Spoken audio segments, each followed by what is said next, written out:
Saya selalu mengira saya adalah pria tangguh yang bisa menaklukkan segala penderitaan. Namun, guncangan kejam yang datang tanpa peringatan membuat saya, yang bahkan pernah melalui latihan berat di Kopassus, membeku di tempat.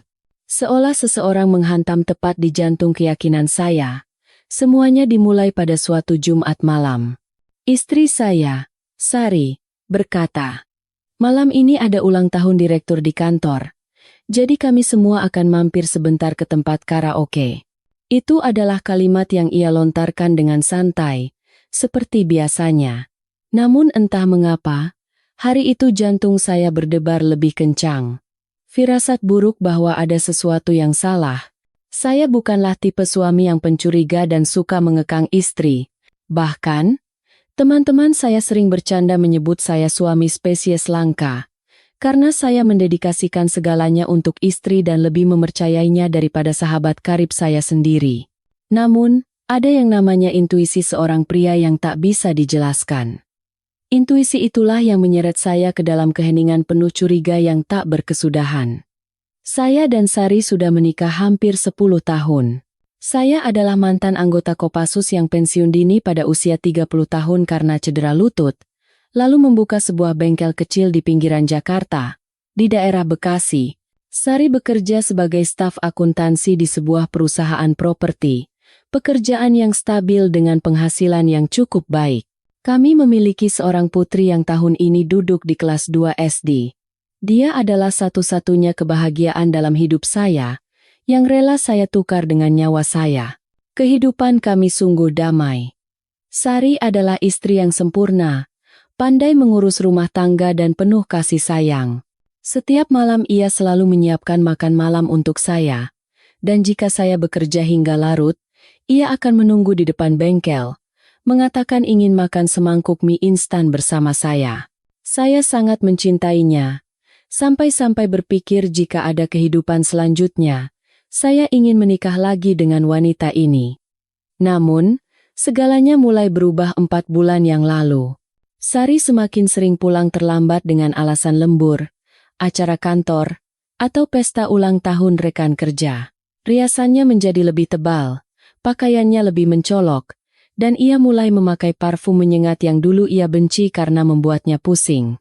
Ia juga sering tersenyum sendiri saat melihat ponselnya, dan buru-buru mematikan layar jika saya mendekat, seolah takut ada sesuatu yang ketahuan. Awalnya, saya berusaha berpikir positif. Mungkin gayanya berubah karena menyesuaikan diri dengan kehidupan kantor. Saya bukan pria kolot dan tidak ingin menyiksa istri saya dengan kecurigaan. Namun, ada satu hal yang saya pelajari saat di Kopassus. Jangan pernah mengabaikan intuisimu. Malam itu, ketika Sari berkata akan pergi ke pesta ulang tahun, saya hanya mengangguk. Tapi sebenarnya, sehari sebelumnya, saya sudah diam-diam memasang alat pelacak GPS di bagasi skuternya. Sebuah alat kecil seukuran pemantik api, dengan baterai yang tahan seminggu dan terhubung dengan aplikasi di ponsel saya. Tidak ada yang mengajari saya. Saya menemukan cara itu sendiri setelah malam-malam panjang tanpa bisa tidur. Pemandangan istri saya yang pulang larut dengan bau alkohol dan parfum pria membuat saya merasa ada rahasia kelam yang tersembunyi. Tepat pukul 7 malam itu, Sari, dengan gaun merah pendek, lipstik merah menyala, dan tas tangan kecil, berkata kepada saya, "Tidur duluan saja. Aku akan pulang sekitar jam 10. Aku tidak akan minum alkohol." Saya berusaha menyembunyikan kecurigaan saya dan hanya mengangguk. Begitu pintu tertutup, saya segera mengenakan jaket dan mengambil ponsel. Saat saya membuka aplikasi pelacak, sebuah titik merah bergerak menyusuri jalan raya, lalu berbelok ke sebuah kompleks perumahan mewah. Saya memakai helm dan menyalakan motor. Seperti hantu di tengah malam kota yang basah oleh hujan, saya diam-diam mengikutinya. Sekitar pukul 7:30, titik merah itu berhenti di depan sebuah tempat karaoke mewah dengan nama yang megah. Terletak di kawasan ramai, tempat itu dijaga oleh satpam di pintu masuk, dan area parkirnya dipenuhi mobil-mobil mewah. Saya memarkir motor agak jauh dan mengamati situasi dengan tenang. 10 menit kemudian, Saya melihat Sari masuk bersama seorang pria yang mengenakan kemeja putih dan jam tangan emas. Jelas bukan rekan kerja wanita. Di belakang mereka, dua wanita muda berpakaian minim dan seorang pria gemuk ikut masuk. Mereka disambut dengan hormat oleh staf dan diantar ke lantai atas. Berdiri di bawah gerimis, perut saya terasa terbakar. Saya tidak bisa menunggu lebih lama lagi. Saya masuk dan bertanya kepada resepsionis apakah ada rombongan yang memesan kamar nomor 8. Saya sempat mendengar mereka menyebutkan nomor kamar saat masuk lift. Pegawai itu tampak ragu, tetapi saya menunjukkan kartu nama palsu sebagai kurir pengantar barang. Dia mengangguk. Ya, ada. Kamar VIP nomor 8. Saya menaiki tangga. Setiap langkah terasa seperti menghantam jantung saya. Bau parfum, asap rokok, dan aroma minuman keras yang tajam menguar di udara. Pintu kamar nomor 8 tertutup rapat, tetapi suara musik yang hingar-bingar dan tawa cekikikan para wanita terdengar dari dalam. Saya menarik napas dalam-dalam, lalu mendorong pintu hingga terbuka. Tanpa mengetuk, tanpa ragu, pemandangan di depan mata membuat saya membeku. Istri saya, Sari, duduk sangat dekat dengan pria berjam tangan emas itu. Tangan pria itu dengan santai berada di atas paha istri saya, sementara Sari dengan senyum genit menyodorkan gelas minuman kepadanya. Lampu merah dan biru berkedip tanpa henti, dan ruangan itu penuh dengan asap rokok. Beberapa wanita muda lain bergoyang mengikuti irama musik di tengah ruangan, dan pria gemuk itu menari di atas sofa dengan kemeja yang sudah dilepas. Tidak ada yang menyadari kehadiran saya di sana. Saya berdiri terdiam sejenak, tetapi dalam waktu singkat itu, sesuatu di dalam diri saya hancur berkeping-keping. Saya berbalik dan keluar ke koridor. Jantung saya berdebar kencang, dan kepalan tangan saya begitu erat hingga urat-uratnya terasa mau pecah. Saya tidak mengatakan apa-apa, tidak menangis, tidak berteriak. Saya hanya menundukkan kepala dan bergegas menuruni tangga seperti orang gila. Karena jika saya berada di sana 1 menit lebih lama, saya mungkin benar-benar akan kehilangan akal. Saya tidak ingat bagaimana saya menyetir pulang. Hujan semakin deras dan jalanan licin, tetapi saya tidak merasakan apa-apa selain hawa dingin yang menusuk di dada. Perasaan itu bukan cemburu. Itu adalah rasa pengkhianatan yang begitu dalam hingga meresap ke tulang. Wanita yang saya anggap sebagai segalanya di dunia ini, sedang tertawa sambil menuangkan minuman untuk pria asing seolah-olah saya tidak pernah ada di dunia ini. Saya duduk di depan teras rumah sampai fajar menyingsing, tanpa masuk ke dalam, tanpa menyalakan lampu, hanya merokok batang demi batang. Saya bukan orang yang pandai bicara atau berpendidikan tinggi. Tetapi saat itu saya bersumpah, jika apa yang saya lihat itu adalah kebenaran, saya tidak akan pernah hidup seperti badut di rumah saya sendiri, bahkan jika itu berarti kematian. Semalaman saya duduk di teras, puntung rokok menumpuk, dan mata saya terpaku pada kegelapan pekat.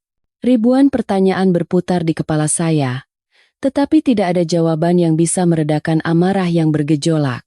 Dulu saya berpikir, jika saya mengetahui istri saya selingkuh, saya akan pergi diam-diam. Demi menjaga harga diri dan mempertahankan keutuhan keluarga untuk anak. Namun setelah menyaksikan pemandangan itu secara langsung, saya sadar tidak ada orang yang bisa memaafkan pengkhianatan senyata itu secara rasional. Menjelang subuh, saya baru masuk ke rumah dan membasuh muka dengan air dingin. Saat bercermin, diri saya sendiri telah berubah. Mata yang biasanya tenang kini memerah, dan wajah saya pucat pasi karena tidak tidur semalaman. Saya tidak menceritakan apa yang terjadi kepada siapapun. Bahkan ibu saya, yang tinggal bersama kami, hanya merasakan bahwa saya menjadi lebih pendiam dari biasanya. Ibu bertanya, "Kenapa kamu tidak tidur? Nanti bisa masuk angin." Saya hanya tersenyum lemah. "Tidak apa-apa, Bu. Hanya sedikit lelah." Saya tidak ingin membuat ibu khawatir. Usianya sudah lanjut dan beliau punya darah tinggi. Jika beliau tahu kenyataan ini, beliau bisa jatuh sakit. Baru menjelang tengah hari Sari pulang. Dia masuk ke rumah dengan tenang, seolah tidak terjadi apa-apa. Saya sedang mencuci mobil di halaman ketika mendengar suara pintu terbuka. Dia menunduk saat melepas sepatu dan langsung masuk ke dapur tanpa menyapa. Dari balik jendela kaca, saya melihatnya melambaikan tangan kepada putri kami, lalu masuk ke kamar dan berbaring. Darah saya mendidih. Tapi saya tidak ingin menghadapinya sekarang. Saya perlu tahu lebih banyak. Saya butuh bukti yang lebih kuat. Saya tidak bisa gegabah menyimpulkan hanya dari satu adegan di tempat karaoke, meskipun hati saya sudah tahu bahwa itu bukanlah kesalahpahaman. Malam itu, ketika Sari sudah tertidur pulas, saya memeriksa ponselnya. Ponselnya terkunci dengan sidik jari, tetapi sudah sejak lama saya diam-diam memasang aplikasi di komputer saya untuk mengelola pesan-pesan istri saya. Di folder pesan yang diarsipkan, saya menemukan percakapan dengan seseorang yang disimpan dengan nama Pak Direktur. Semakin saya membaca, tangan saya semakin gemetar. Kata-kata manis, janji kencan, bahkan foto yang diambil di sebuah hotel saat perjalanan dinas ke Surabaya 2 bulan lalu. Setiap kalimat bagaikan pisau yang menusuk dada saya. Tidak ada lagi keraguan. Ini bukan kesalahan sesaat. Ini adalah pengkhianatan yang jelas dan berkelanjutan, melibatkan perasaan dan fisik. Saya tidak tahan lagi. Saya mengambil ponsel dan menekan nomor pria itu. Nomor yang sudah saya catat sebelumnya tetapi tidak pernah berani saya hubungi. Saya hendak menekan tombol panggil, tetapi kemudian saya melemparkan ponsel itu ke atas meja. Jika saat itu saya berbicara dengan bajingan itu, saya mungkin akan melampaui batas kewarasan sebagai manusia. Sebaliknya, saya pergi bekerja ke bengkel seperti biasa, berpura-pura tidak terjadi apa-apa. Tapi sebenarnya, saya sedang mencari tahu tentang si Pak Direktur yang telah menghancurkan rumah tangga saya.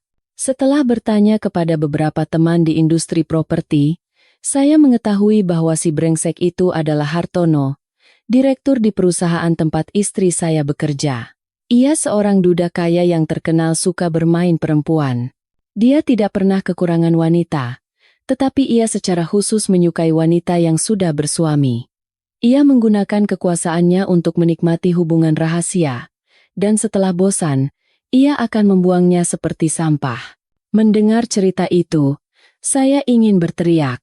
Istriku, wanita yang selalu bangga menyebut suaminya mantan anggota Kopassus. Wanita yang telah bertahan bersama saya melewati masa-masa tersulit, kini rela menjadi mainan bajingan seperti itu. Dia tidak hanya mengkhianati tindakan saya, tetapi juga kepercayaan yang telah kami bangun selama bertahun-tahun. Keesokan malamnya saya memanggil Sari untuk duduk bersama. Saya tidak berbasa-basi. Saya meletakkan cetakan percakapan pesan di hadapannya. Wajah Sari menjadi pucat pasi, dan ia membeku seperti patung. Saya bertanya, "Apa ini?" Dia tidak bisa menjawab. Saya bertanya lagi dengan suara lebih keras. "Tidak ada yang perlu kamu jelaskan." Dia menangis tersedu-sedu dan berlutut di depan saya. "Maafkan aku. Aku tidak bermaksud begitu. Dia yang merayuku." Saya menatap wanita yang terisak-isak di kaki saya. Hati saya sakit, tetapi amarah juga membuncah. "Dirayu? Apakah kamu dipaksa? Pernahkah kamu sekali saja bilang padaku kalau kamu tidak nyaman atau takut? Atau kamu hanya takut kehilangan uang dan pekerjaanmu?" Serang saya. Sari tidak mengangkat kepalanya, hanya diam. Dia hanya terus menangis. Saya tidak memukulnya. Tidak perlu. Saya bangkit dengan tenang dan masuk ke kamar putri saya. Anak saya sedang tidur pulas sambil memeluk boneka beruang tuanya. Saya duduk di sampingnya dan mengelus kepalanya. Air mata saya jatuh satu persatu ke pipi anak saya. Saya menangis bukan karena sakit. Saya menangis karena kasihan pada anak ini. Dia tidak bersalah. Dia berhak memiliki keluarga yang utuh. Tetapi ibunya telah memilih jalan lain. Saya tidak bisa lagi hidup berpura-pura bahagia. Keesokan paginya, saya bangun pagi-pagi. Seperti biasa, saya mengambil sapu dan membersihkan halaman. Tapi kali ini, Saya juga mengumpulkan semua barang milik istri saya, mulai dari pakaian dan kosmetik hingga hadiah-hadiah mewah yang ia terima dari pria itu. Saya tahu semuanya. Saya memasukkan barang-barang itu ke dalam 3 tas dan meletakkannya tepat di depan pintu, tanpa sepatah kata pun. Ketika Sari turun dan melihat pemandangan itu, wajahnya benar-benar ketakutan. Saya hanya berkata satu kalimat, "Mulai hari ini, kamu bukan lagi istriku." Dia menangis histeris dan memegang lengan saya, tetapi saya menepisnya. Ibu yang keluar dari kamar terkejut melihat kami. "Ada apa ini?" Saya menunduk. "Ibu, masuklah ke kamar. Nanti akan saya jelaskan semuanya." Saya mendorong motor keluar gerbang dan meminta ibu untuk menjaga anak sebentar. Saya harus pergi ke suatu tempat untuk memadamkan api di hati saya. Tapi sebenarnya, saya sedang merencanakan langkah selanjutnya. Saya tidak bisa hidup satu atap dengan wanita yang telah berkhianat. Tetapi saya juga tidak bisa membiarkan putri saya terus terluka. Sejak hari itu, saya mulai mengurus segalanya untuk persiapan pisah ranjang. Tapi sebelum resmi berpisah, saya harus bertemu pria itu. Pria yang tidak akan pernah saya biarkan lolos begitu saja. Saya bukan lagi pria yang naif dan sabar seperti dulu. Sejak saat Sari berlutut, menangis, dan memanggil saya Mas, yang terngiang di kepala saya hanyalah suaranya yang tertawa cekikikan dalam pelukan pria asing di tempat karaoke itu. Saya tahu bahwa saya telah benar-benar terbangun dari mimpi. Permintaan maaf sekarang seperti sobekan kain yang tidak bisa menutupi luka yang sudah terlalu dalam. Saya tidak butuh tangisannya atau alasannya. Saya harus bertemu dengan bajingan yang telah merusak keluarga saya dengan kekuasaan dan kesombongannya. Saya harus menatap matanya langsung dan memberitahunya bahwa tidak semua suami akan diam saja saat dihina. Saya memilih hari Senin, saat semua karyawan di perusahaan properti tempat Sari bekerja masuk kantor. Saya mengenakan kemeja lusuh, jeans gelap, topi bisbol yang saya tarik rendah, dan sepatu kets yang sudah usang. Saya tidak datang untuk berkelahi. Saya datang untuk bicara secara jantan. Dalam perjalanan, saya mampir ke tempat percetakan dan memperbesar foto yang saya ambil di tempat karaoke malam itu. Foto Sari yang tersenyum cerah sambil bersandar di bahu seorang pria paruh baya. Tangan pria itu di atas pahanya, dikelilingi oleh botol minuman, rokok, dan wanita-wanita yang menari. Saya menempelkan foto itu di papan yang kaku dan memasukkannya ke dalam tas. Saat tiba di gerbang utama perusahaan, seorang satpam menghentikan saya. Saya berkata bahwa saya punya janji dengan pria di foto itu, Pak Hartono. Dengan sikap yang sangat tenang, saya menyebut namanya dengan jelas dan meletakkan kartu nama palsu sebagai mitra bisnis lama di atas mejanya. Satpam itu ragu sejenak, lalu menelepon ke dalam. Tak lama kemudian, seorang sekretaris muda keluar, memindai saya dari atas ke bawah, lalu mengantar saya ke kantor Pak Hartono di lantai 3. Kantor itu luas dan mewah, dengan jendela kaca besar yang menyuguhkan pemandangan kota. Ketika saya masuk, Pak Hartono sedang duduk dengan kaki di atas meja, minum kopi sambil melihat ponsel. Dia bahkan tidak bangkit saat melihat saya, hanya melirik sekilas dan bertanya dengan ketus, "Siapa?" Saya meletakkan tas saya dengan tenang dan menarik kursi untuk duduk di hadapannya. "Saya suami Sari Widyastuti, dari tim keuangan." Wajahnya menegang sesaat, tetapi kemudian dia tersenyum sinis seolah baru mendengar lelucon murahan. "Oh ya? Ada perlu apa mencariku?" Saya tidak langsung menjawab. Saya mengeluarkan foto dari tas, meletakkannya di atas meja, dan mendorongnya ke arahnya. Pak Hartono mengambil foto itu dan melihatnya. Dia sama sekali tidak terkejut, hanya sedikit mengangkat sudut bibirnya dan berkata, "Fotonya bagus. Jago juga kamu memotret." Saya mengepalkan tangan, berusaha menjaga ketenangan. Saya tidak datang ke sini untuk mendengar lelucon. Saya datang untuk bertanya, apa yang Anda pikirkan saat masuk ke dalam rumah tangga orang lain dan menjadikan istri saya mainan dengan uang dan kekuasaan Anda? Pak Hartono meletakkan foto itu dan menyalakan sebatang cerutu. Setelah mengisapnya dalam-dalam, Dia mengembuskan asap tepat ke wajah saya. Kamu salah. Aku tidak pernah memaksa siapapun. Wanita itu yang mau. Dan aku tidak perlu menjelaskan apapun pada pengusaha bengkel sepertimu. Mendengar kata-kata itu, darah saya serasa mendidih. Saya bangkit dan menggebrak meja, membuat cangkir kopi tumpah. Saya berkata dengan penekanan pada setiap kata. Coba ulangi lagi. Pak Hartono masih tenang. Memangnya kamu siapa? Berani mengatur-atur. Istrimu itu sudah tidak mencintaimu lagi. Dia ingin mengubah nasibnya. Kamu pikir bisa menghalanginya? Silakan buat keributan. Aku akan panggil satpam. Saya menatap lurus ke matanya. Tatapan penuh kesombongan dan penghinaan yang tidak akan pernah saya lupakan seumur hidup. Tanpa berkata apa-apa lagi, saya melayangkan tinju ke wajahnya. Sebuah pukulan yang telak dan akurat. Dia jatuh terjengkang ke belakang kursi, dan darah menyembur dari mulutnya. Seketika bel darurat berbunyi, dan 2 satpam dari luar berlari masuk dan menahan saya. Pak Hartono bangkit sambil menyeka darah dan menunjuk saya. Seret bajingan ini keluar. Panggil polisi. Tapi saya tidak melawan. Saya membiarkan mereka memegangi lengan saya, sambil terus berkata, aku tidak butuh maafmu. Cukup tahu ini saja. Tidak semua suami bisa hidup menanggung hinaan. Aku kehilangan istriku, tapi kamu akan kehilangan harga dirimu. Sebelum diseret keluar pintu, saya menoleh untuk terakhir kalinya dan berkata, lain kali kita bertemu lagi, tidak akan berakhir hanya dengan 1 pukulan. Saya dibawa ke kantor polisi terdekat. Saya memberikan keterangan dengan jelas. Didukung oleh rekaman CCTV dan kesaksian beberapa karyawan. Pihak perusahaan, karena takut reputasinya tercoreng, tidak ingin memperpanjang masalah. Saya dikenai sanksi administratif karena mengganggu ketertiban umum dan membayar denda. Saat saya keluar dari kantor polisi sore harinya, hati saya terasa lebih ringan. Bukan karena 1 pukulan itu, tetapi karena saya telah mengatakan semua yang perlu dikatakan. Saya tidak perlu lagi memendam amarah.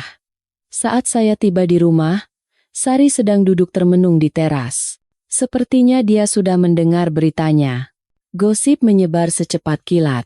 Seorang rekan kerja diam-diam merekam adegan saya memukul Pak Hartono di kantornya beserta dialog singkat kami, lalu mengunggahnya secara anonim ke media sosial. Dalam beberapa jam, video itu sudah dibagikan ribuan kali. Opini publik terbelah. Tetapi sebagian besar memihak saya. Banyak yang berkata, suami itu pantas memukulnya. Sari menatap saya dengan mata bengkak. Mas, kalau kamu berbuat begitu, bagaimana kalau aku juga dipecat dari kantor? Saya bahkan tidak menatapnya dan berkata singkat, aku tidak memukulmu, aku memukul seorang pencuri. Lalu saya masuk ke kamar tanpa berkata apa-apa lagi.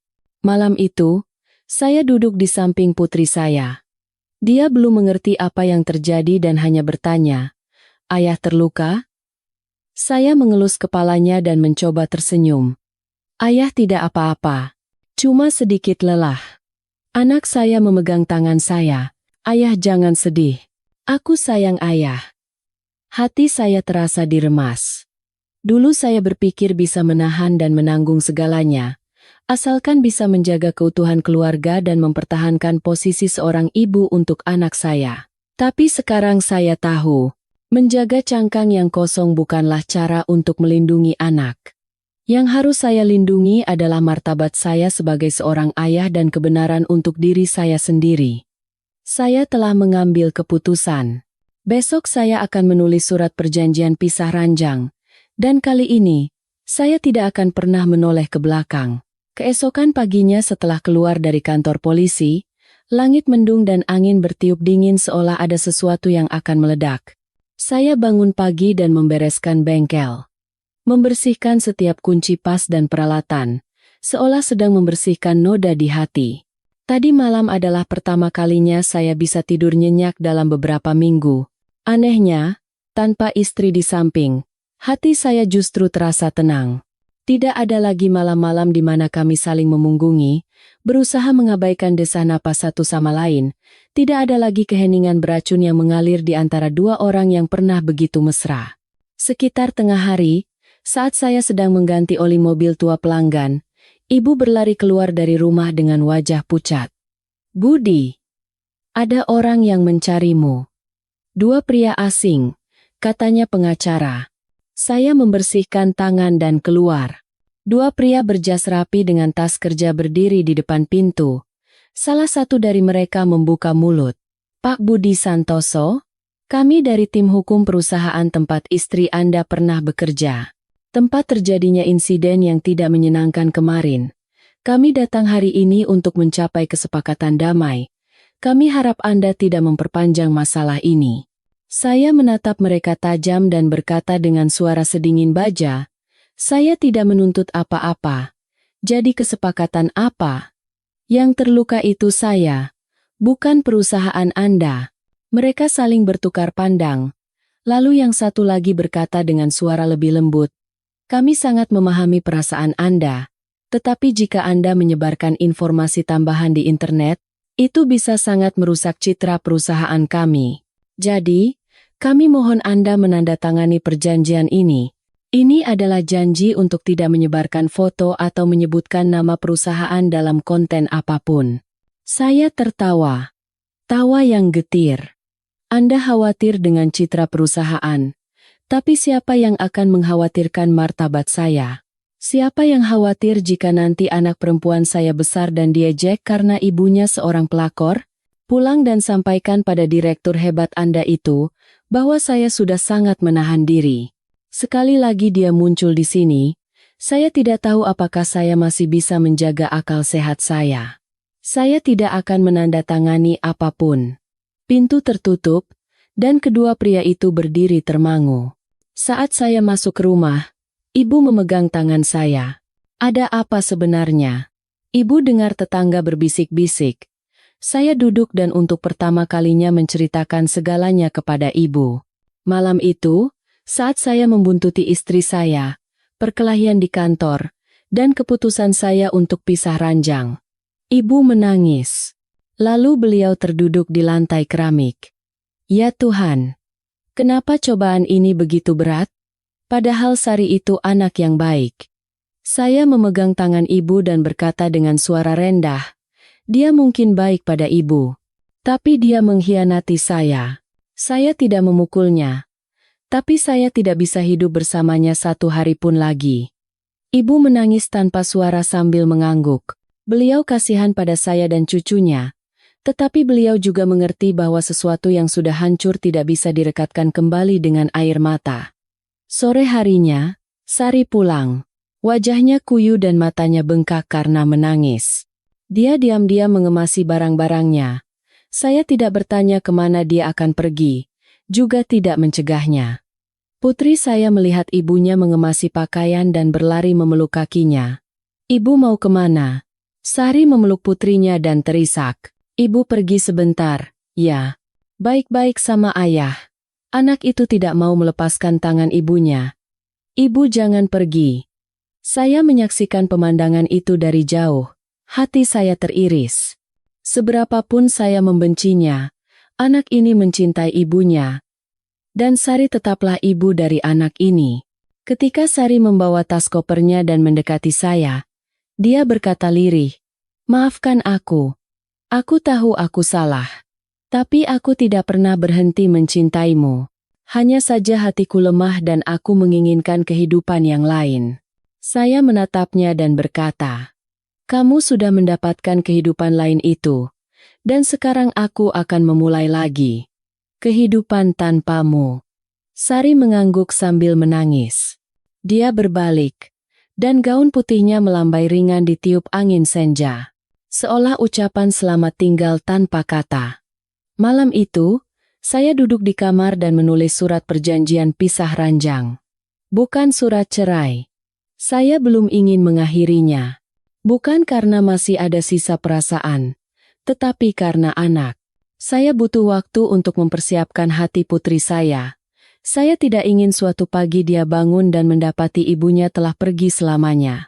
Saya meletakkan perjanjian itu di atas meja bersama sepucuk surat. Senin depan aku akan mendaftarkan surat ini ke pengadilan. Kamu punya waktu 3 hari. Kalau mau kita selesai baik-baik, tanda tangani. Keesokan paginya, saya mengantar putri saya ke sekolah. Di perjalanan, dia memeluk punggung saya erat-erat dan bertanya, "Ayah, ibu tidak akan pulang lagi?" Tenggorokan saya tercekat. Saya berkata, "Ibu pergi kerja jauh. Nanti dia akan datang menjenguk." Anak itu diam sejenak, lalu berkata, "Tidak apa-apa ibu tidak pulang. Asal ada ayah." Mendengar itu, mata saya terasa panas. Saya berjanji pada diri sendiri. Apapun yang terjadi, saya tidak akan membiarkan anak ini kehilangan kepercayaan pada ayahnya. 3 hari kemudian, Sari mengirimkan kembali perjanjian yang sudah ditandatangani, tanpa pesan, tanpa telepon. Saya memegang surat itu dan tersenyum pahit. Pada akhirnya, dia memilih jalan yang sudah saya duga, tanpa memohon, tanpa menyesal. Mungkin baginya ini adalah sebuah kebebasan, tapi bagi saya, ini adalah akhir dari cinta yang pernah menjadi segalanya. Ketika saya menyerahkan surat itu di pengadilan, petugas yang menerimanya melihat dokumen itu dan bertanya pelan, "Apakah Anda yakin, Pak? Sepertinya istri Anda menyesali perbuatannya." Saya hanya tersenyum. Saya tidak butuh orang yang tahu kesalahannya. Saya butuh orang yang tahu bagaimana menjaga hati.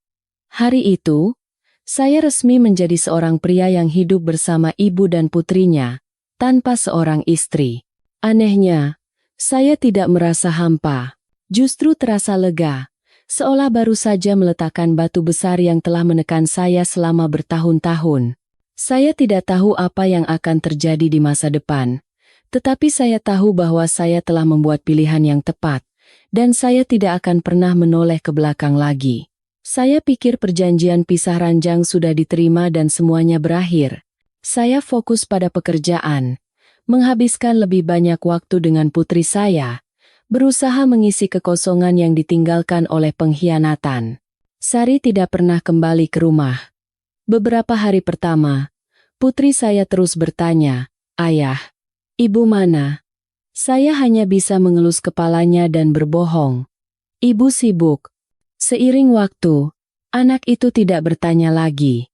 Hanya saja sebelum tidur, dia akan memeluk saya dengan tenang dan sesekali berbisik, "Ayah, aku paling sayang ayah di dunia." Kata-kata itu membuat saya bahagia sekaligus terluka.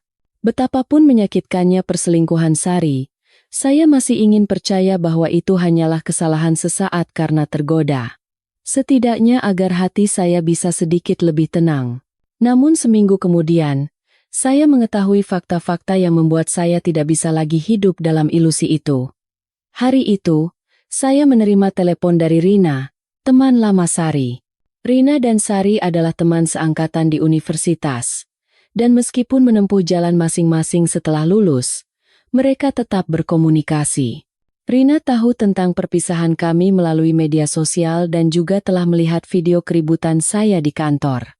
Dia berkata ada hal penting yang ingin dibicarakan dan mengajak saya bertemu.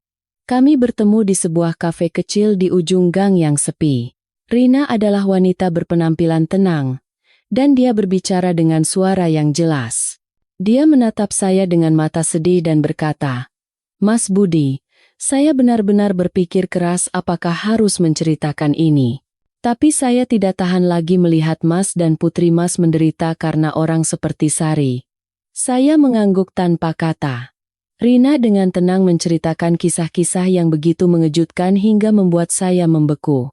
Menurutnya, pengkhianatan Sari kali ini bukanlah yang pertama. 4 tahun lalu, saat perusahaan lama Sari mengadakan acara klien di Bandung, dia tidur dengan seorang pria dari perusahaan rekanan. Pria itu telah membantunya mempercepat pembayaran proyek agar Sari bisa mendapatkan komisi. Rina, yang saat itu sekamar dengan Sari, secara tidak sengaja mengetahui hal itu. Tapi karena persahabatan, Dia tidak memberitahu siapapun dan hanya menasihati Sari untuk berhenti. Sari menangis dan memohon, mengatakan itu hanya kesalahan sekali.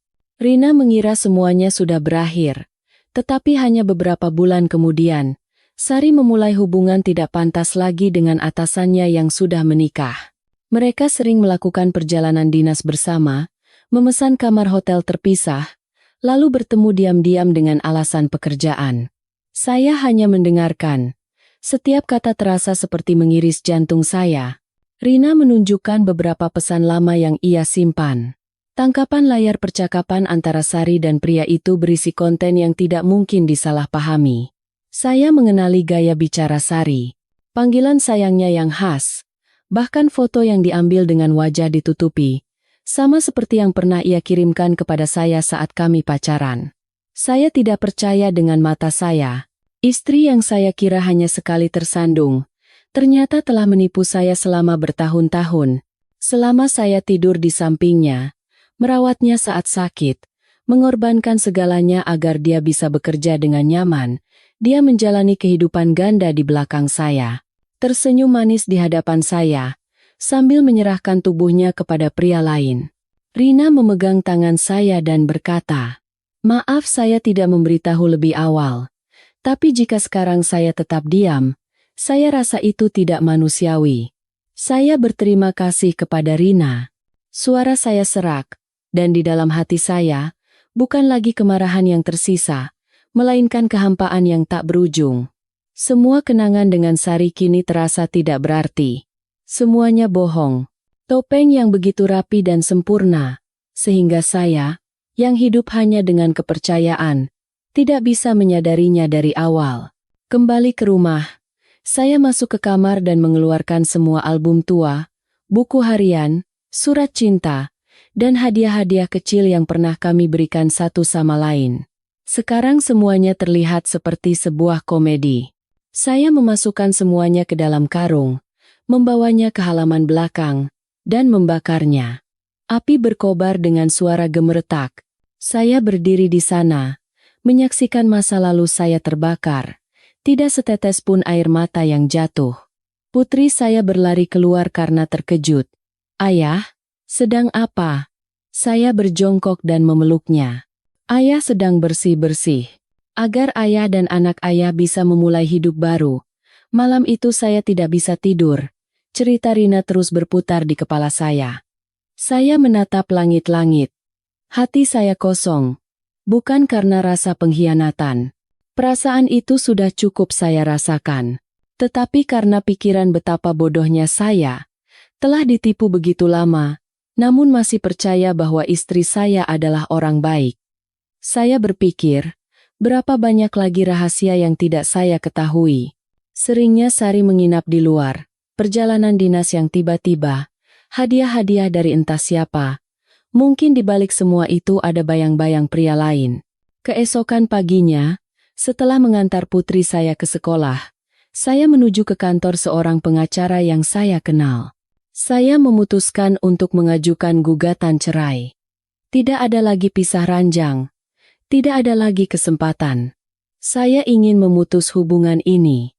Saya tidak ingin lagi terjebak dalam lumpur bernama harapan.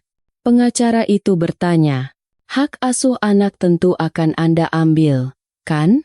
Saya menjawab tanpa ragu, "Sejak kecil saya yang merawatnya.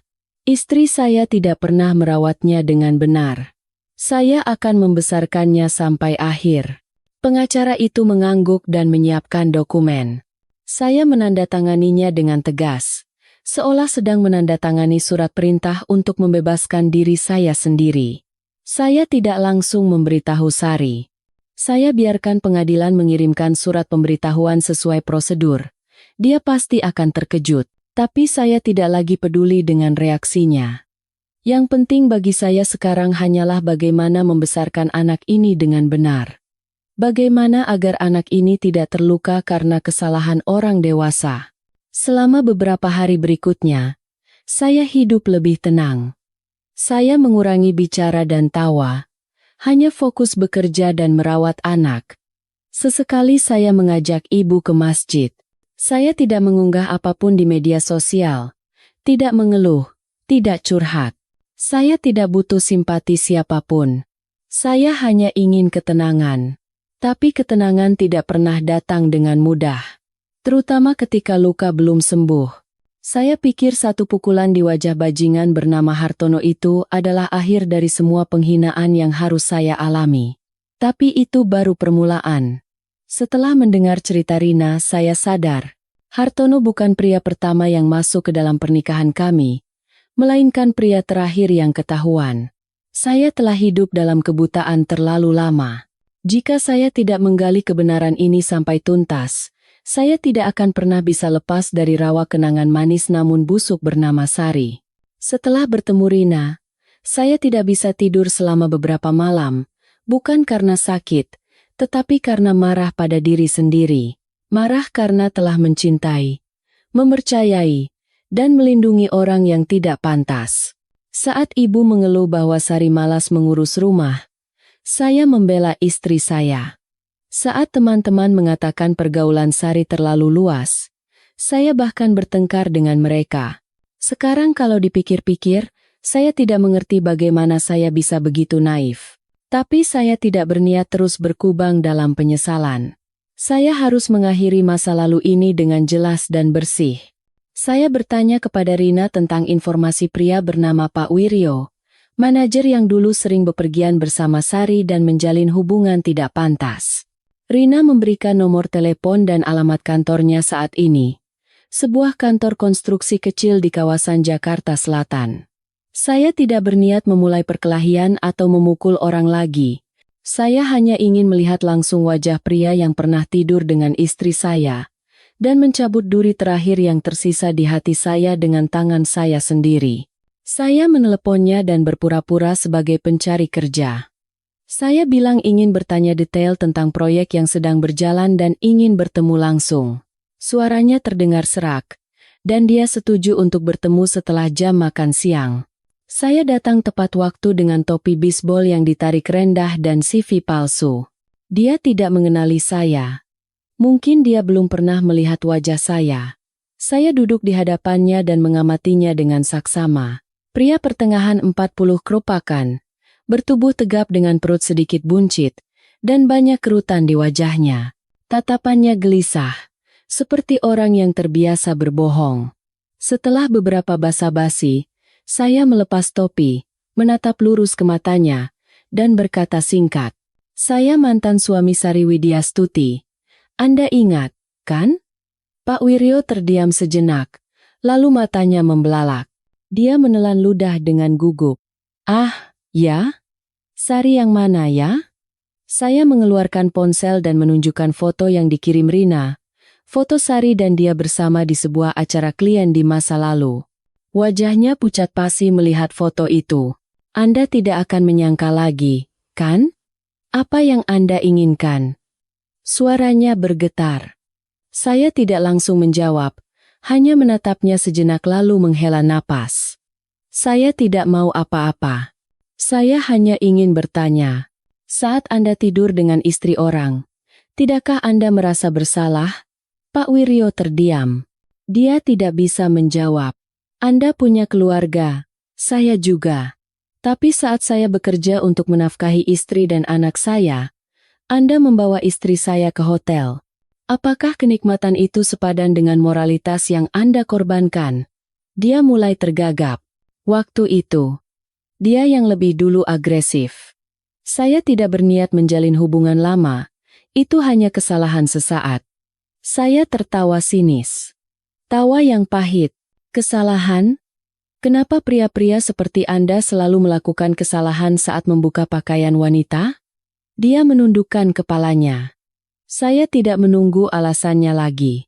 Saya bangkit dan meninggalkan kata-kata terakhir. Keluarga saya memang hancur karena Anda. Tapi saya tidak akan memukul Anda. Bukan karena saya memaafkan, tapi karena Anda menjijikan. Saya harap Anda tidak mengulangi perbuatan ini pada orang lain. Karena tidak semua orang akan sabar seperti saya. Dan saya pergi dari sana tanpa menoleh ke belakang. Jika saya berada di sana 1 menit lebih lama, mungkin saya akan meninjunya. Bukan karena cemburu, Tetapi karena muak dengan tipe manusia yang menghancurkan keluarga orang lain lalu berbalik dan lari dari tanggung jawab. Dalam perjalanan pulang, hati saya tidak menjadi lega, tetapi juga tidak lagi sesak. Rasanya seperti membersihkan debu tebal di atas luka lama. Tidak lebih sakit, tetapi terlihat lebih jelas.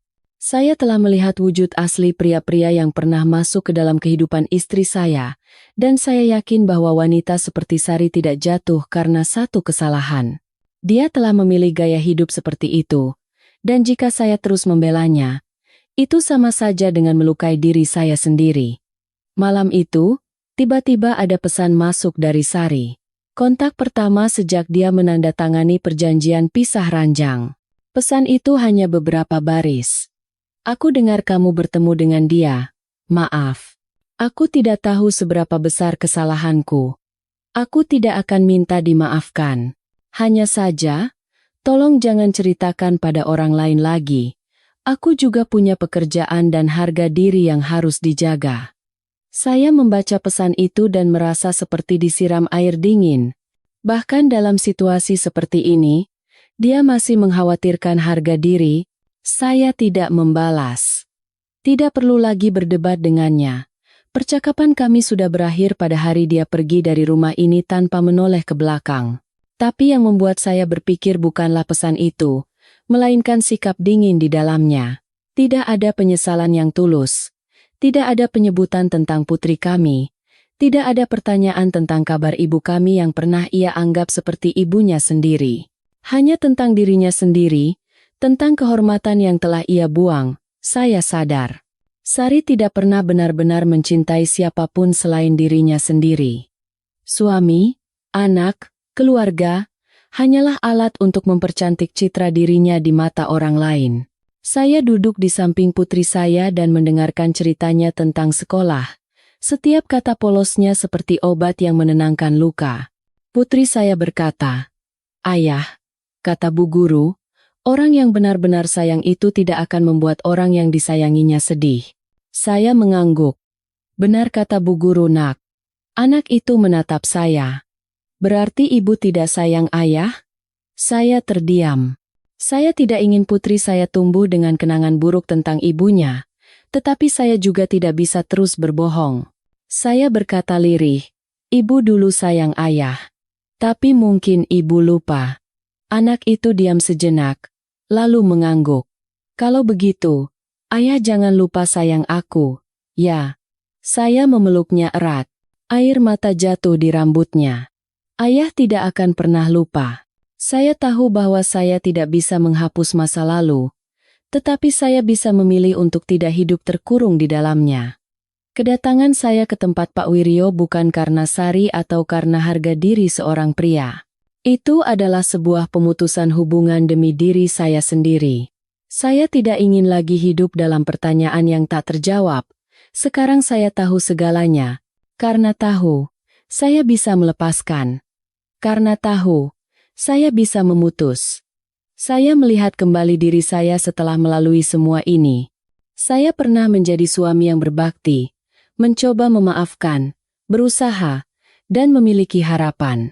Tapi sekarang, saya adalah ayah dari seorang anak, dan satu-satunya hal yang harus saya lakukan adalah menjadi cermin yang bisa dilihat dan diteladani oleh putri saya.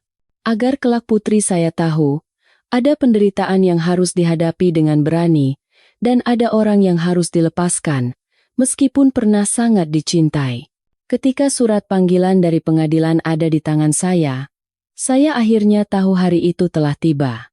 Selembar kertas tipis, tetapi terasa begitu berat seolah meruntuhkan 10 tahun kebersamaan kami. Saya tidak gemetar, tidak juga sakit. Saat itu, yang ada di dalam diri saya hanyalah keheningan sedingin batu. Saya tidak mengatakan apapun kepada ibu atau putri saya, hanya berkata, "Besok ayah ada urusan di kota, akan pulang sore." Saya tidak ingin membuat ibu khawatir. Dan lebih lagi, saya tidak ingin anak saya merasa bahwa masalah keluarga kami sedang dihakimi dengan kata-kata kaku di tempat yang asing. Pagi itu, saya mengendarai motor perlahan menyusuri jalan yang rindang. Cuaca sejuk dan awan menggantung rendah. Langit berwarna kelabu seperti hati seseorang yang akan menghadapi sidang cerai. Saya tiba lebih awal dan duduk di kursi koridor. Orang-orang di sekitar melirik saya, lalu memalingkan muka, mungkin merasa tidak nyaman dengan tatapan seorang pria lusuh dengan sedikit noda oli di tangannya yang duduk diam. Saya tidak peduli. Saya tidak datang untuk menjaga citra atau untuk berkelahi. Saya datang hanya untuk menyelesaikan semuanya dan mendapatkan ketenangan. Sari tiba sekitar 10 menit setelah saya. Dia mengenakan kemeja putih, celana bahan hitam, dan riasan tipis. Penampilannya masih rapi. Tapi sorot matanya berbeda. Tidak ada lagi binar kehidupan atau tatapan yang dulu saya kenal. Dia melewati saya tanpa menyapa dan duduk di kursi seberang. Saya hanya menatapnya sekali, lalu memalingkan muka. Bukan karena benci, tetapi karena takut teringat hari-hari saat saya begitu mencintainya. Sidang dimulai. Hakimnya seorang pria parubaya, berbicara dengan suara tenang dan jelas. Dia bertanya kepada kami, apakah kedua belah pihak tidak ada niat untuk mediasi? Saya menggelengkan kepala. Sari juga diam. Tidak ada yang mencoba menahan. Tidak ada yang berpura-pura masih saling membutuhkan. Hakim mulai membacakan berkas. Setiap baris menghantam telinga saya. Alasan perceraian, perselingkuhan pasangan, hilangnya kepercayaan, pisah ranjang lebih dari sebulan. Rasanya seperti mendengarkan cerita orang lain, tetapi sakitnya seperti setiap keping hati saya dicabut. Saat giliran pemeriksaan, hakim bertanya kepada saya, hak asuh anak. Apakah penggugat yang menginginkannya? Saya mengangguk tegas dan berkata, sejak kecil saya yang merawatnya. Bahkan setelah pisah ranjang, anak tinggal bersama saya. Ibunya tidak pernah memberi nafkah atau menghubungi. Hakim menoleh ke arah Sari. Terdakwa, apakah ada pendapat? Sari ragu-ragu dan menunduk. Saat ini saya belum mampu merawat anak. Tapi saya ingin bertemu dengannya setiap minggu. Saya tidak menolak. Saya tidak ingin merenggut seorang ibu dari anaknya. Saya hanya tidak ingin ada orang yang merebut anak itu dari pelukan saya lagi. Sidang diskors selama 15 menit sebelum putusan. Saya keluar ke koridor dan memandang halaman pengadilan. Angin berembus seperti desah napas di antara pepohonan yang meranggas. Sari mendekat dan berdiri di samping saya. Dia berkata dengan suara lirih yang nyaris tak terdengar. Kamu baik-baik saja? Saya menjawab tanpa menoleh. Tidak baik-baik saja. Tapi akan baik-baik saja. Dia diam sejenak, lalu berkata, aku tidak menyangka akan jadi begini. Saya tersenyum pahit. Tidak menyangka. Atau tidak mau memikirkan akibatnya? Dia memalingkan wajah, dan matanya memerah. Saya melanjutkan. Ini akan menjadi kali terakhir aku bicara padamu sebagai suami. Sari, aku dulu tulus mencintaimu. Aku pikir kita akan bersama selamanya. Tapi kamu menghancurkan semuanya. Bukan dengan satu kesalahan, tapi dengan kebohongan yang tak ada habisnya. Bagiku, tidak ada lagi yang perlu dipertahankan. Tapi jika kamu masih punya sedikit hati nurani, pikirkanlah anak kita. Jangan biarkan dia tumbuh tanpa tahu ibunya orang seperti apa. Sari hanya menangis tanpa menjawab. Saya tidak menghiburnya. Air mata tidak bisa mengembalikan apa yang telah hilang. Saat kami kembali ke ruang sidang, hati saya anehnya terasa tenang. Pengadilan mengabulkan permohonan cerai dan memberikan hak asuh anak kepada saya. Sari diizinkan bertemu anak secara rutin setiap hari Minggu di rumah kami atau di tempat yang disepakati bersama. Saya menandatangani. Sari pun menandatangani. Selembar kertas yang membuktikan kami bukan lagi suami istri. Kertas itu seperti akta kematian pernikahan kami yang pernah seindah mimpi. Keluar dari pengadilan, saya tidak menunggu Sari. Saya langsung menuju motor, memakai helm, dan menyalakannya. Saat motor mulai bergerak, saya melihat ke kaca spion. Dia berdiri di sana, memegang tasnya, menatap kepergian saya. Saya tidak tahu apa arti tatapan itu. Penyesalan, kesedihan, atau hanya kekosongan setelah semuanya hancur. Tapi saya tidak ingin lagi menafsirkannya, tidak ingin lagi menggalinya. Semuanya sudah berakhir, dan saya harus memulai lagi. Demi diri saya sendiri, dan demi putri saya. Malam itu, saat saya pulang, putri saya sedang mewarnai. Dia mengangkat kepala, berlari, dan memeluk saya. Ayah pulang. Aku gambar ayah dan aku. Saya melihat gambar anak saya. Seorang pria tinggi memegang tangan seorang anak perempuan kecil. Langitnya biru, mataharinya kuning, tetapi tidak ada ibu. Saya terdiam sejenak, lalu mengelus kepalanya. Ayah suka sekali gambar ini. Anak itu tersenyum polos. Aku gambar ayah jadi pahlawan super. Saya tertawa, tetapi air mata mengalir dari mata saya. Saya tidak mengharapkan apa-apa lagi. Selama anak ini berpikir seperti itu, saya bisa melawan dunia. Setelah makan malam, saya mengajak ibu ke kamar dan menunjukkan surat cerai. Ibu melihat surat itu lalu menghela napas. Sekarang benar-benar sudah berakhir, ya? Saya mengangguk. Ibu tidak berkata apa-apa lagi, hanya duduk di tempat tidur dan termenung. Beberapa saat kemudian, ibu berkata, "Ibu benci dia, tapi kasihan juga. Dulu dia anak yang baik, kenapa bisa jadi begini?" Saya diam. Saya mengerti perasaan ibu. Rasa sedihnya lebih besar dari rasa dendamnya. Tapi saya tidak bisa membiarkan rasa iba itu menghalangi saya. Saya harus hidup untuk masa depan, bukan masa lalu. Malam itu, setelah anak saya tidur, saya menulis buku harian. Di baris pertama, saya menulis, "Hari ini, aku resmi menjadi seorang pria lajang. Tapi aku tidak kesepian. Aku punya anak, punya ibu, punya harga diri, dan punya hati yang telah terbangun dari mimpi." Saya menutup buku harian itu dan menghela napas lega. Tidak ada yang tahu apa yang akan terjadi di masa depan. Tetapi saya tahu satu hal. Saya tidak akan pernah kembali ke jalan yang lama.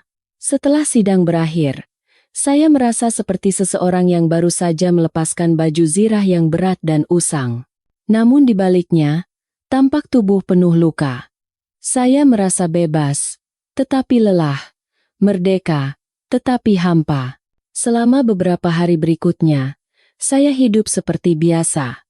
Masih bangun pagi untuk memperbaiki mobil, mengantar putri saya ke sekolah, dan makan malam bersama ibu setiap hari.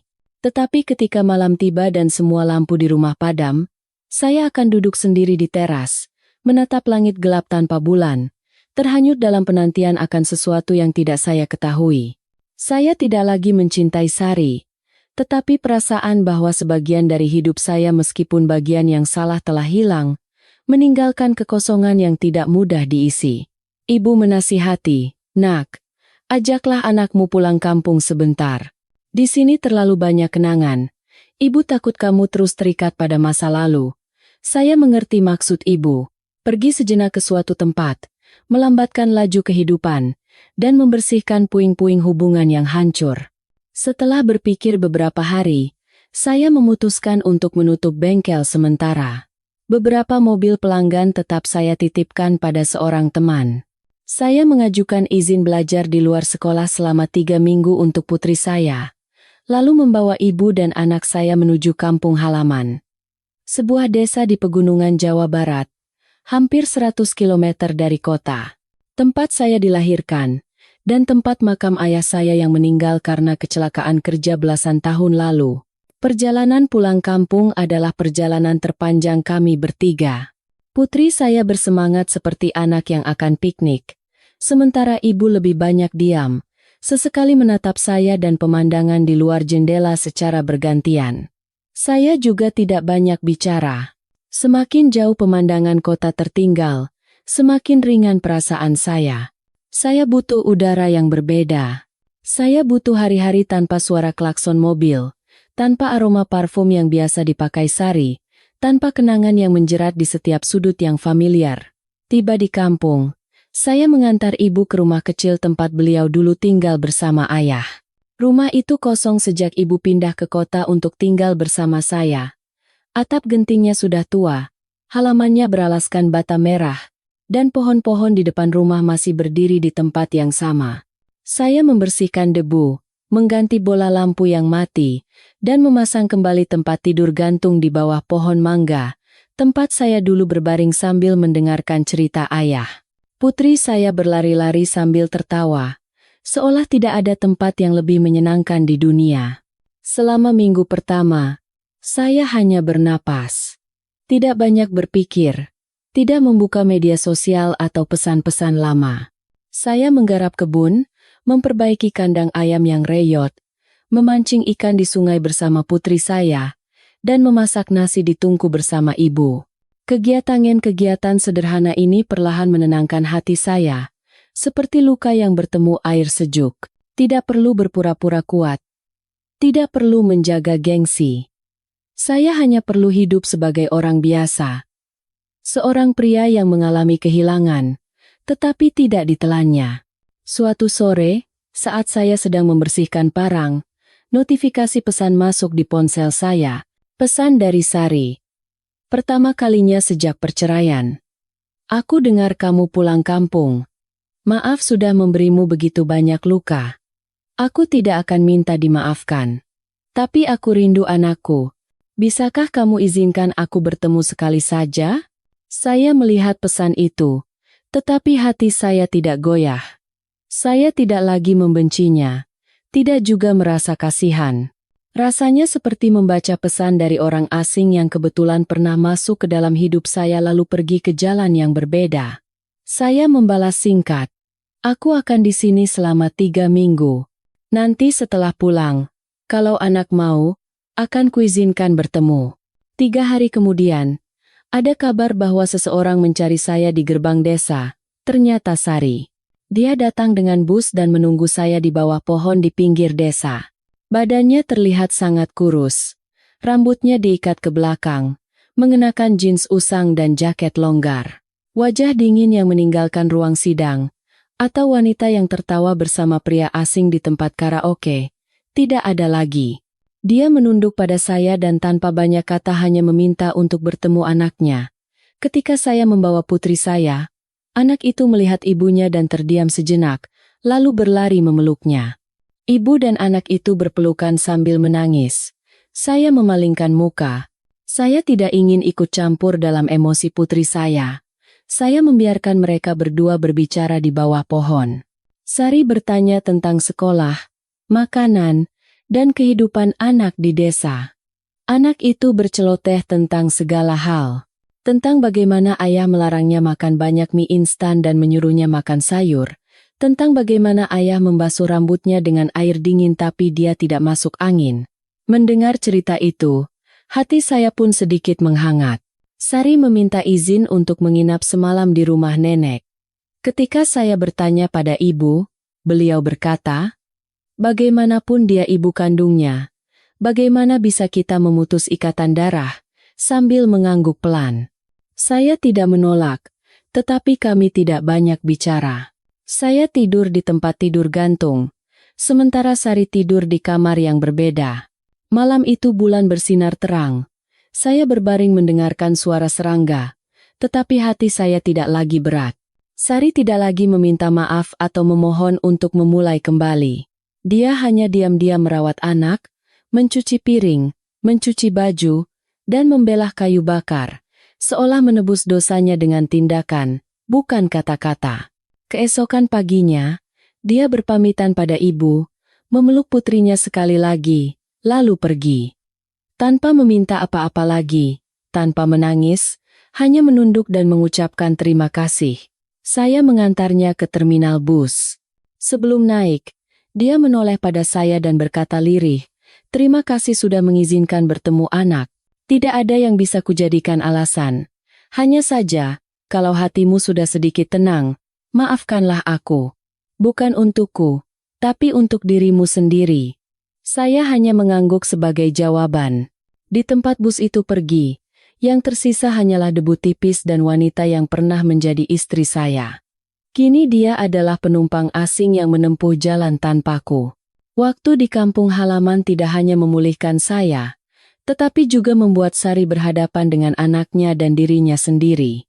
Saya tidak tahu apakah dia benar-benar menyesal, tetapi setidaknya saya tahu dia tidak lagi lari. Dan saya bisa meletakkan amarah di hati saya dan mengisinya dengan ketenangan.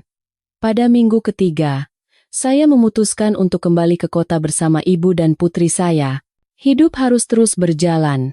Saya akan membuka kembali bengkel, menyekolahkan anak, dan menjalani kehidupan senormal mungkin. Tapi mulai sekarang, saya akan hidup tanpa bergantung pada orang lain, hanya pada diri saya sendiri. Setelah 3 minggu di desa, kami kembali ke kota pada suatu sore yang cerah. Semuanya masih sama. Rumah kecil di gang itu masih berdebu, dan pintu bengkel yang tertutup rapat menunjukkan jejak waktu. Tapi saat saya melangkahkan kaki ke sana lagi, hati saya terasa jauh lebih ringan. Saya tidak lagi merasa sesak setiap kali melihat kamar tidur lama, tidak lagi merasa sakit hati mendengar anak tetangga memanggil ibunya. Mungkin karena melewati masa tersulit, saya belajar cara melepaskan. Saya membuka kembali bengkel, dan pelanggan setia mulai berdatangan satu persatu. Beberapa dari mereka bertanya, "Istrinya kemana, Pak?" Dan saya hanya tersenyum menjawab, "Sudah jadi mantan istri." Mereka terkejut dan tidak berani bertanya lebih lanjut. Saya tidak menyembunyikan cerita saya, tetapi juga tidak perlu mengumbarnya. Orang yang ingin tahu pasti sudah tahu dari internet, dan yang tidak tahu biarlah tetap begitu. Saya tidak punya apa-apa lagi untuk dijelaskan. Putri saya kembali ke sekolah dan belajar dengan rajin. Gurunya berkata bahwa anak itu baik hati, tetapi menjadi lebih pendiam dari sebelumnya, dan menyarankan saya untuk lebih banyak mengajaknya bicara. Saya mendengarkan dan melakukannya. Setiap malam, saya menemaninya mengerjakan PR, bercerita, dan bermain, tidak memberinya celah untuk merasa kesepian. Dia sangat mirip ibunya, terutama matanya. Tapi mata anak saya jernih dan bening, sementara mata Sari menyimpan terlalu banyak rahasia. Saya menatap putri saya dan berjanji, saya tidak akan membiarkan anak ini tumbuh dengan kehilangan kepercayaan pada keluarga. 2 bulan setelah perceraian, hidup saya kembali stabil. Saya tidak lagi terlalu sering memikirkan Sari, meskipun dia meminta izin untuk datang menjenguk anak setiap akhir pekan. Kami bertemu di taman dekat rumah, sesuai kesepakatan. Dia akan bermain dengan anak selama sekitar 1 jam, lalu pulang. Tidak ada yang menyinggung masa lalu, dan kami tidak berbicara lebih dari yang diperlukan. Dia tetap menjaga penampilan yang rapi dan sopan, tetapi riasannya lebih tipis. Setiap kali bertemu, dia tampak semakin kurus, dan matanya lebih dalam, tetapi tidak lagi terlihat gelisah seperti dulu. Suatu hari Minggu, setelah bermain dengan anak, Sari tidak langsung pulang. Dia meminta untuk berbicara berdua dengan saya sebentar. Saya mengangguk, dan anak saya pergi membeli es krim bersama neneknya di toko terdekat.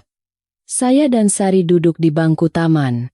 Dia ragu sejenak, lalu berkata, "Maaf mengganggu. Aku tahu aku tidak pantas duduk di sini, tapi aku rasa aku harus memberitahumu. Aku sudah berhenti kerja." Saya menatapnya, tetapi tidak terkejut. Dia melanjutkan, "Setelah kejadian di kantor itu, meskipun kamu tidak melakukan apa-apa lagi, orang-orang terus bergosip. Aku dianggap karyawan yang tidak bisa dipercaya dan diminta mengundurkan diri. Aku mencoba melamar ke tempat lain, tapi semua menolak karena masalah moralitasku. Aku tahu, aku sedang membayar kesalahanku sekarang." Saya tidak berkata apa-apa. Dia menunduk. "Aku tidak menyalahkan siapapun. Aku juga tidak datang untuk meminta bantuanmu. Aku hanya ingin memberitahumu bahwa aku sedang berusaha untuk hidup lebih baik, untuk memulai lagi. Aku mengajar akuntansi online. Penghasilannya tidak banyak, tapi cukup untuk hidup.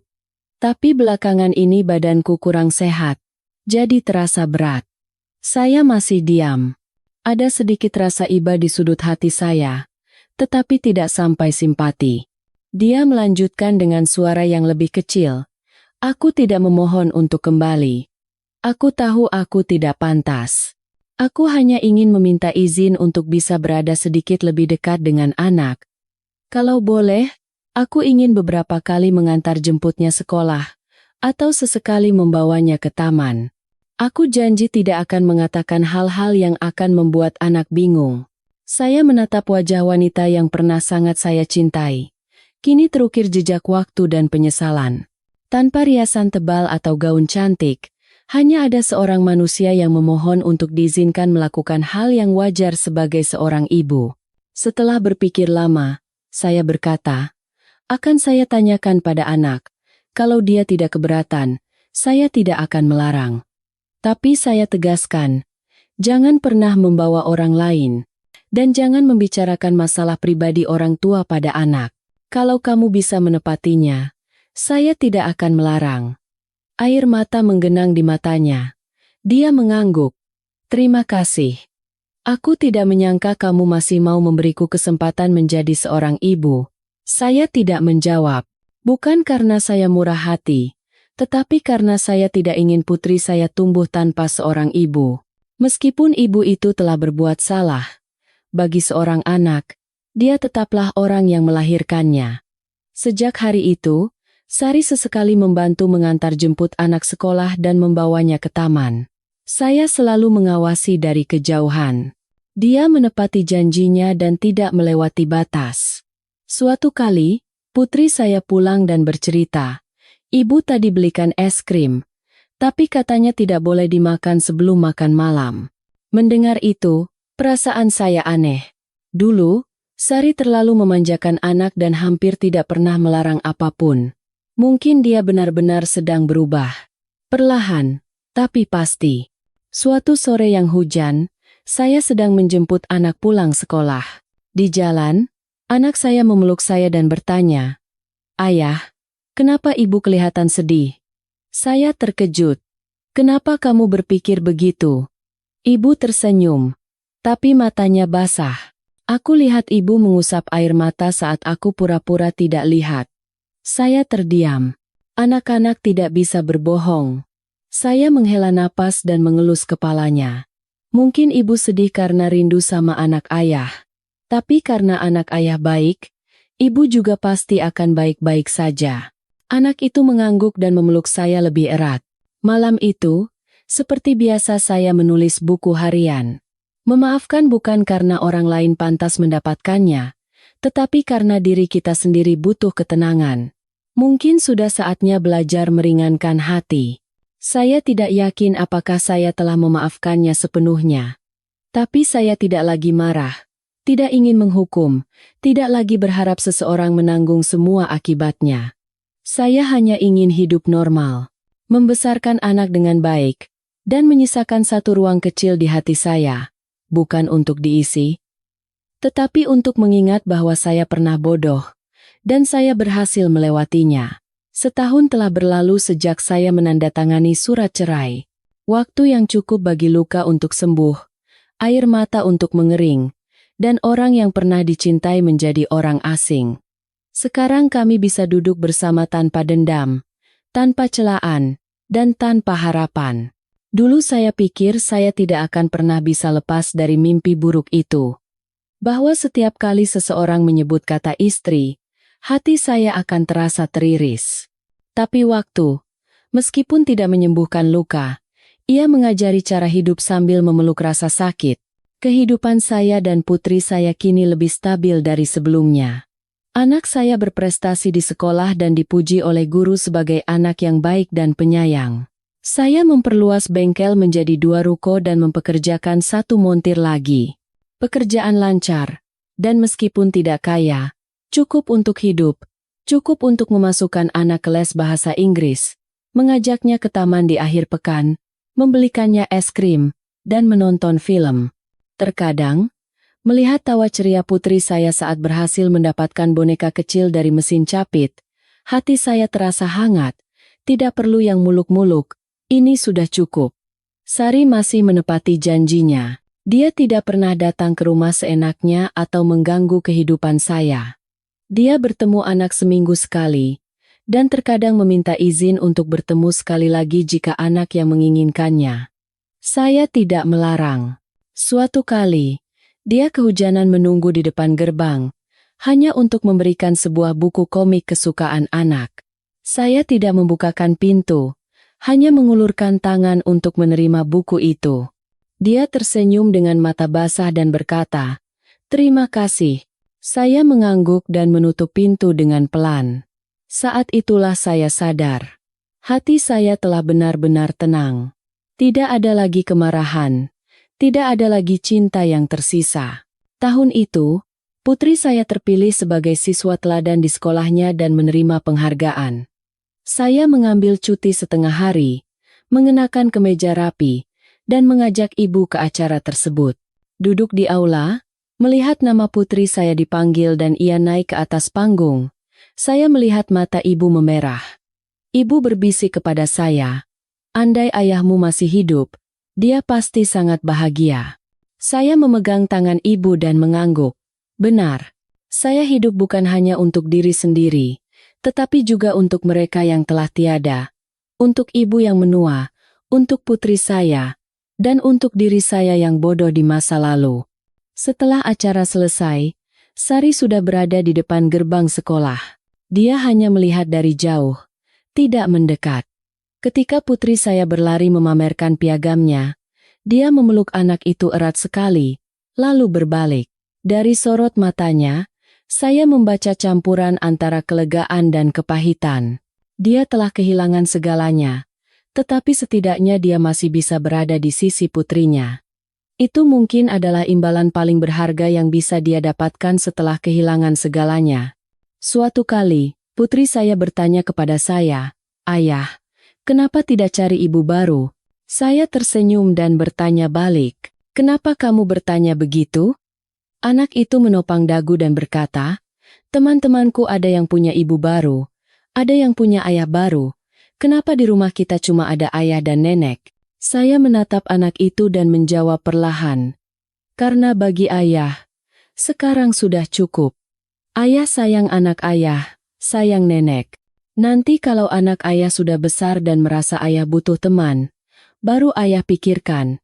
Anak itu mengangguk dan memeluk saya. "Aku tidak butuh ibu baru. Cukup ada ayah." Mendengar itu, kehangatan yang lebih dari api unggun di malam yang dingin menyebar di hati saya. Saya tahu hidup tidak bisa diprediksi. Suatu saat nanti, mungkin saya akan bertemu seseorang yang membuat hati saya berdebar lagi, atau mungkin juga tidak. Tapi saya tidak lagi terburu-buru, tidak lagi mendambakan untuk mengisi kekosongan. Saya hidup perlahan, tulus, untuk saat ini. Masa lalu adalah pelajaran, bukan penjara. Sari pernah mengirimkan surat tulisan tangan kepada saya. Dalam surat itu, dia menceritakan bahwa hidupnya kini sangat sederhana. Dia mengajar online, membantu pembukuan di sebuah toko kecil, dan tinggal di sebuah kamar kos dekat tempat kerjanya. Dia tidak lagi bepergian jauh, tidak pergi ke pesta, tidak memakai riasan. Dia menulis, "Aku kehilanganmu, kehilangan keluarga, dan bahkan kehilangan diriku yang indah di mata anakku. Sekarang aku tidak berharap apa-apa lagi selain menjadi ibu yang baik. Sisanya, kuanggap sebagai karma." Saya membaca surat itu dan menyimpannya di laci tanpa membalas. Tidak perlu balasan. Dia sudah sadar, dan saya tidak perlu lagi mengingatkannya. Saya menceritakan kisah ini bukan untuk mencari simpati atau menyalahkan siapapun. Saya hanya ingin mengatakan kepada siapa saja yang pernah mengalami pengkhianatan, Anda mungkin merasa seperti jatuh ke jurang keputusasaan yang dalam, seolah kehilangan semua kepercayaan pada dunia. Tapi selama hati Anda tidak mati rasa, Anda bisa bangkit kembali. Jangan biarkan pengkhianatan membuat Anda menjadi orang yang sinis dan dingin. Biarkan itu mengajari Anda cara mencintai dengan benar. Memaafkan bukan agar orang lain bisa kembali, tetapi agar Anda sendiri bisa melangkah maju tanpa beban di hati. Saya tidak tahu apa yang akan terjadi di masa depan, tetapi saat ini, saya cukup bahagia hanya dengan bangun setiap pagi, membuka pintu bengkel, dan mendengar suara putri saya berkata, "Ayah, buatkan susu. Tidak perlu menjadi mulia. Tidak perlu diakui oleh siapapun. Cukup hidup jujur pada diri sendiri dan menyisakan sebagian hati untuk orang-orang yang berharga." Jika Anda sedang berada dalam pernikahan tanpa air mata, saya tidak akan menyarankan Anda untuk bercerai atau bertahan. Saya hanya ingin mengatakan ini. Beranikan diri untuk menghadapi kebenaran, sepahit apapun itu. Karena beberapa hal, baru setelah Anda menghadapinya dengan tulus, Anda akan tahu apa yang lebih pantas Anda dapatkan. Dan terkadang, Anda harus berani melepaskan untuk memulai sesuatu yang baru. Bukan karena Anda lemah, tetapi karena Anda sudah cukup kuat untuk berjalan sendiri. Terima kasih telah mendengarkan cerita saya sampai akhir. Jika cerita ini memberi Anda waktu untuk berhenti sejenak dan berpikir, atau bahkan memberikan sedikit penghiburan, silakan tekan tombol suka dan bagikan dengan teman-teman Anda. Berlangganan saluran ini akan memberi kami kekuatan untuk menceritakan lebih banyak kisah kehidupan nyata. Karena setiap cerita punya alasan untuk didengarkan, sama seperti Anda dan saya yang pernah berharap ada seseorang yang memahami kita.